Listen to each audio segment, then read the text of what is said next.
আমাকে এখনই কাজে যেতে হবে।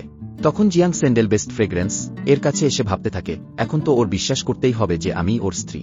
এই চিন্তা করে সে ফুচেনকে একটা ভয়েস মেসেজ পাঠায়, আমার কাছে তোমার জন্য একটা সারপ্রাইজ আছে।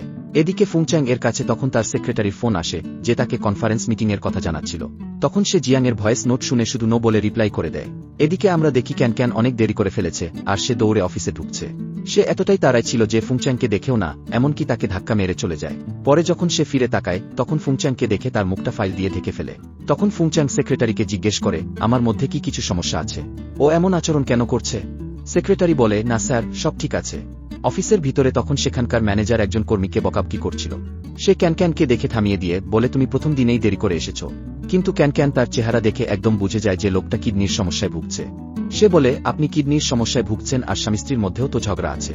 এরপর সে আর কিছু বলার আগেই ম্যানেজার তার মুখ চেপে ধরে। তখন যাকে সে বকছিল তাকে চলে যেতে বলে। এরপর ম্যানেজার ক্যানকে বলে, তুমি এমন কথা বলছো কেন? আমি একদম ঠিক আছি। তখন ক্যান তার ম্যাজিক ব্যবহার করে এক টুকরো কাগজ এগিয়ে দেয় এবং বলে, এই কাগজে সবকিছু লেখা আছে, একবার সময় পেলে পড়ে নিবেন। সে যেতে চাইলে ম্যানেজার বলে, তোমাকে বসকে গিয়ে চা দিতে হবে। তখন ক্যান রেগে যায়, আমি কি কোনো কাজের মেয়ে যে চা দেব? ম্যানেজার হুমকি দেয়, যদি তুমি না দাও তাহলে তোমার বোনাস কেটে নেওয়া হবে। তখনই বোনাসের কথা শুনে ক্যান রাজি হয়ে যায়। তারপর দেখা যায় ক্যান লিফটের সামনে দাঁড়িয়েছে। যখনই লিফটের দরজা খোলে তখন সে দেখে সামনে ফুংচ্যাং দাঁড়িয়ে আছে।